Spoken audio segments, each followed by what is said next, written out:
क्योंकि जिस तरह से कल वो तिलमिला गई ना सवाल करते ही, मुझे लगता है कि धक्के मार के उनको उन्हीं के शो से निकाल देती है। मीडिया अपना स्तर इतना गिरा चुका है कि भाजपा के नेताओं की आदत नहीं रही है सवालों का जवाब देने की। उनको लगता है कि ये सिर्फ हमारी तारीफ करने के लिए बैठे हैं। पूछना चाहते थे इसलिए उन्होंने घुमा के पूछ लिया कि टमाटर इतना महंगा हो रहा है कि क्या इसको लेकर के आपके घर भी चर्चा हुई थी।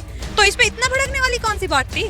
आपके भी अगर दिमाग में महंगाई की अगर आती है ना, तो एक ही फोटो आता है, एक ही इंसान का नेता का चेहरा आता है, स्मृति ईरानी जी का। क्योंकि कल वही जब कांग्रेस सरकार थी तो रोड पे आकर नाच गाना और कथकली करना शुरू कर देती थी, चूड़ियां भिजवाती थी प्रधानमंत्री मनमोहन सिंह जी को, सिलेंडर उठा करके डांस करती थी रोड पे। आज वो इतने सारे सवालों के बीच में से एक ही तो सवाल पूछा था, वो भी बेचारे को ये थोड़ी ना पता था कितनी बुरी बेइज्जती होगी, सरेआम उनको इस तरह से नंगा कर देंगी, ये थोड़ी ना पता था। चौधरी ने स्मृति ईरानी से टमाटर पे सवाल पूछ लिया तो उन्होंने इतना गुस्सा हो गया, उन्होंने उनके तिहाड़ के दिन याद दिला दिए। अगर वो सिलेंडर पे पूछ लेते तब क्या होता? तब मुझे लगता है कि धक्के मार के उनको उन्हीं के शो से निकाल देती है।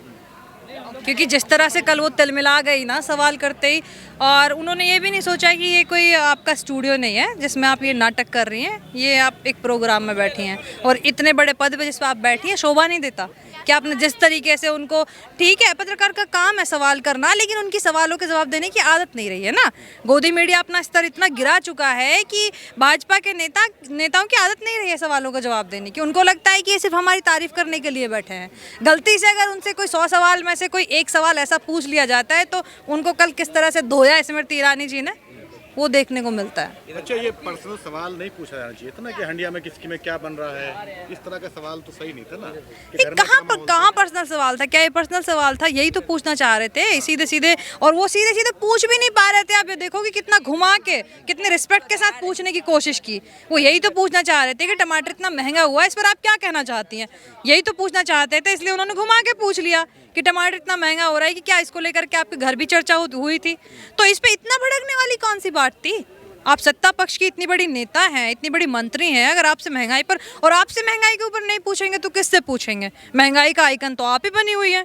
आज इतने लोग खड़े हैं, आप किसी से भी अगर पूछते हो, किसी के भी अगर दिमाग में महंगाई की अगर आती है ना, तो एक ही फोटो आता है, एक ही इंसान का नेता का चेहरा आता है, स्मृति ईरानी जी का। क्योंकि कल वही जब कांग्रेस सरकार थी तो रोड पे आकर नाच गाना और कथकली करना शुरू कर देती थी, चूड़ियां भिजवाती थी प्रधानमंत्री मनमोहन सिंह जी को, सिलेंडर उठा करके डांस करती थी रोड पे। आज बताइए, आज महंगाई और सिलेंडर का रेट दोगुना नहीं तेगुना हो गया है, उसके बाद वो महंगाई का माँ तक नहीं बोलती हैं। तो महंगाई पर अगर उनसे सवाल नहीं किया जाए तो किससे किया जाए? डरते डरते बेचारे ने घुमा फिरा के एक सवाल क्या किया आपने, तो उसके इतना मतलब एक करारा तमाचा मारा उसको एक तरीके से। क्या सवाल सही था या जवाब सही था? नहीं, सवाल तो सही था और इतनी लगाम लपेट के साथ सवाल पूछा गया था, उसके बावजूद इतनी घनघोर बेइज्जती कर दी, ये बड़े हैरत की बात है। उसके बाद जो है जवाब क्यों नहीं दे पाए? क्या डर था? बिल्कुल डर था, बिल्कुल डर था, बिल्कुल डर था। अरे भैया, आजकल आप देख रहे हो क्या हो रहा है। अभी आप अनअकैडमी का भी देख रहे होंगे कि अगर एक टीचर ये बोल देता है कि आपको मुसीबतों का सामना दोबारा से ना करना पड़े, पढ़े लिखे लोगों को वोट दो, नाम भी नहीं लेता बेचारा डर के मारे, इतना डरे हुए हैं लोग। लेकिन सिर्फ इतना ही तो बोला था उसने कि पढ़े लिखे लोगों को वोट दीजिए। ये पलटकर सुधीर ये भी तो पूछ सकते थे कि अमित शाह भी तो जेल में गए थे। इतनी हिम्मत कहाँ, इतनी हिम्मत कहाँ? टमाटर की पूछने की तो हिम्मत दिखाई नहीं। वो इतने सारे सवालों के बीच में से एक ही तो सवाल पूछा था, वो भी बेचारे को ये थोड़ी ना पता था कितनी बुरी बेइज्जती होगी, सरेआम उनको इस तरह से नंगा कर देंगी, ये थोड़ी ना पता था। आप लोग कांग्रेसी जो हैं ये सारे स्मृति ईरानी को बड़े निशाने पर लेते हैं। नहीं, हम लोग स्मृति ईरानी को निशाने पे नहीं लेते, हमें कतई इतना सा फर्क हमें स्मृति ईरानी से नहीं पड़ता। और हमारे नेता की अगर बात करोगे तो वो लगातार हमारे नेता को टारगेट करती रही है, उसको कुछ और दिखाई नहीं देता सिवाय राहुल गांधी, गांधी परिवार, राहुल गांधी, राहुल गांधी, राहुल गांधी, राहुल गांधी, सोते जागते उठते बैठते राहुल गांधी के अलावा कुछ उसको दिखाई नहीं देता है। उसके बावजूद भी आज तक राहुल गांधी जी ने उसको इतना सा सीरियस नहीं लिया। एक बार उसकी अपनी जबान से उसको लेकर के कोई बात राहुल गांधी जी नहीं कहते हैं, और हम भी उसको सीरियस नहीं लेते, लेकिन हर बार वो हमें मजबूर कर देती है ना, इस तरह की नाटक और इस तरह की हरकत वो करती है। इस बार तो उसने हद ही पार कर दी। जहां देश की सदन में इतने ज्वलंत मुद्दे उठने चाहिए, वहां इस देश में फ्लाइंग किस का मुद्दा उठ रहा था? आप देखिए कहाँ आकर खड़े हो गए हम। तो फ्लाइंग किस भी तो नहीं होनी चाहिए थी। कहाँ फ्लाइंग किस हुई? उनके अलावा किसी को फ्लाइंग किस दिखाई नहीं दी। सभापति जी से बोलने के लिए इशारा कर रहे थे राहुल जी, उसको फ्लाइंग किस का नाम दे दिया? क्यों? क्योंकि कहीं ना कहीं उनकी खुद की फैंटेसी है, स्मृति ईरानी की खुद की फैंटेसी है जो जुबान तक आ गई। वो चाहती हैं कि राहुल गांधी जी उनको किस करें। आप नए नए नामों से पुकारती हैं स्मृति ईरानी को। सिलेंडरेला एक ही नाम है उनका, सिलेंडरेला, नया नया नाम नहीं है। सिलेंडर दिखते ही हर किसी को एक ही इंसान की तस्वीर नजरों के सामने आ जाती है और वो वही है। बिल्कुल सूट होता है उनके ऊपर। जिस तरह से उन्होंने सिलेंडर के दाम बढ़ा दिए हैं ना, उनका खुद गया है। ये अपमानजनक टिप्पणी नहीं है क्या ये? क्यों अपमानजनक टिप्पणी है भाई? एक महिला वो अपमानजनक टिप्पणी नहीं है जो कल वो सदन में वो करके गांधी परिवार के ऊपर संस्कारों पर इतना बड़ा सवाल उठाती है, क्या वो अपमानजनक नहीं था? आप लोग हासिल में हार नहीं पचा पा रहे। राहुल गांधी जो हारे हैं वहाँ पे। अरे कौन सा हार? राहुल गांधी जी तो इतना सा सीरियस नहीं लेते। राहुल तो उस इंसान का नाम है जिसको कोई फर्क ही नहीं पड़ता, जो अपनी मस्ती में मस्त है, इस देश को जोड़ने में लगा हुआ है, मोहब्बत की दुकान शोरूम खोलने में लगा हुआ है, जो कभी जगह जगह लोगों से मिल रहा है, उसके बावजूद भी इनको दर्द है। हाय राहुल, हाय राहुल, हाय राहुल। मुझे तो लगता है कि इस दिन ना इनको हार्ट अटैक ना आ जाए राहुल गांधी जी को देखते हुए। बताइए, आप ऐसी बददुआ कर रही हैं? नहीं, बददुआ नहीं कर रहे, हमें उनकी फिक्र है, हमें उनकी फिक्र है, क्योंकि अभी उनकी सरकार में एक साल और है उनके पास, तो मंत्री हैं।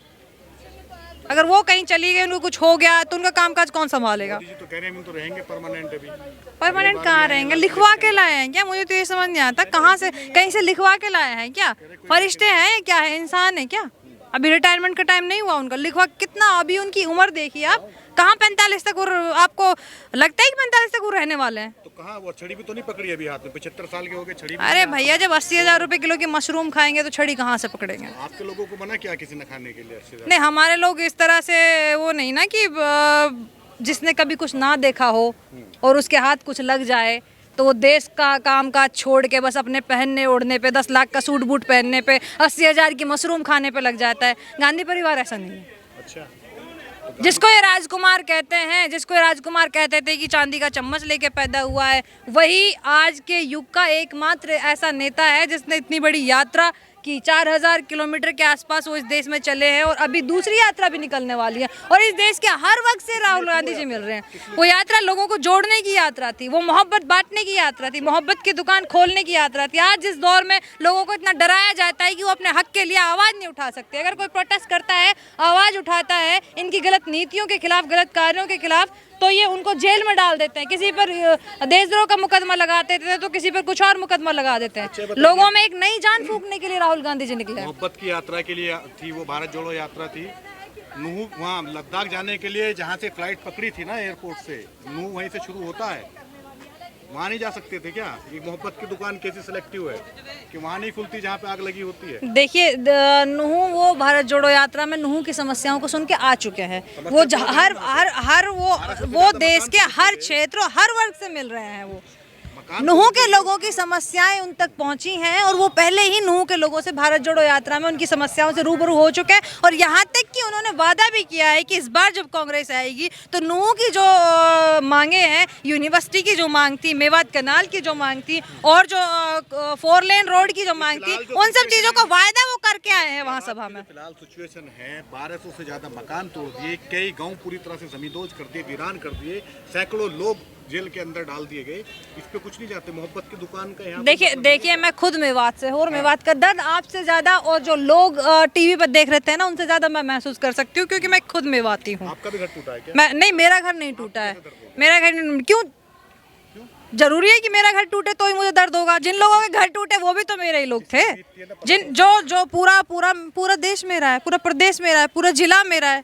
इस देश की बेटी हूँ मैं, इस देश का हर नागरिक मेरा है।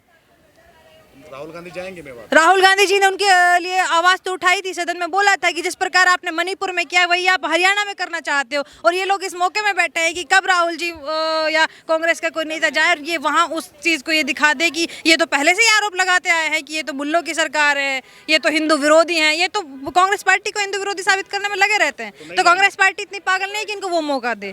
करते हैं। डेलीगेशन के साथ मैं खुद गई थी। इस प्रदेश के इतने बड़े नेता, आने 2 बार के मुख्यमंत्री और उनके बेटे, उनके साथ डेलीगेशन वहां गया, मैं खुद गई थी। Subscribe now and press the bell icon. Never miss an update.